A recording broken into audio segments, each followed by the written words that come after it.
Greetings in the name of Christ.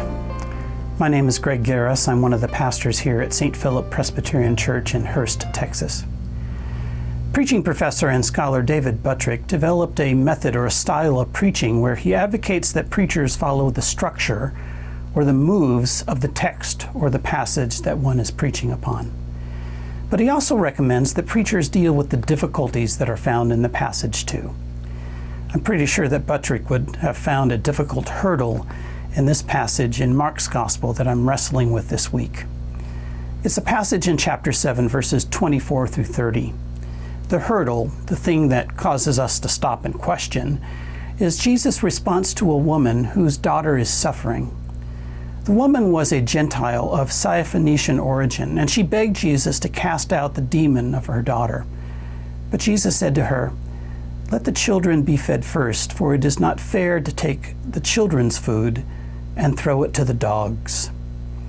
Now, this comment of Jesus seems harsh, especially to someone in need. The context or the possible situation surrounding this passage may help us a little to understand what was going on. Jesus had traveled outside Jewish territory to get away, to get a rest, and he had traveled into a Gentile territory. One scholar suggests that Jesus' harsh words may have reflected an economic situation that was taking place in his day.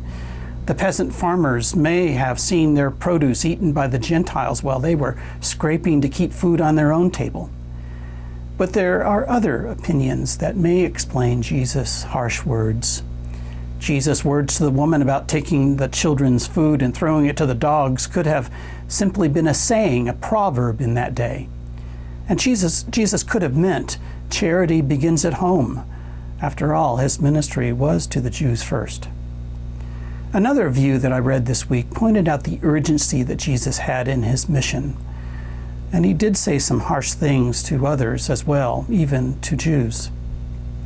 Matthew's Gospel in chapter 15 tells us almost the same story, but there is an additional comment that Jesus makes that we don't find in Mark's version of this story.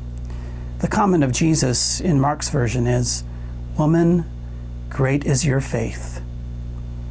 I've been wondering about this woman who begged Jesus to heal her daughter. Her response to Jesus might be a clue to what God's word is for us on Sunday.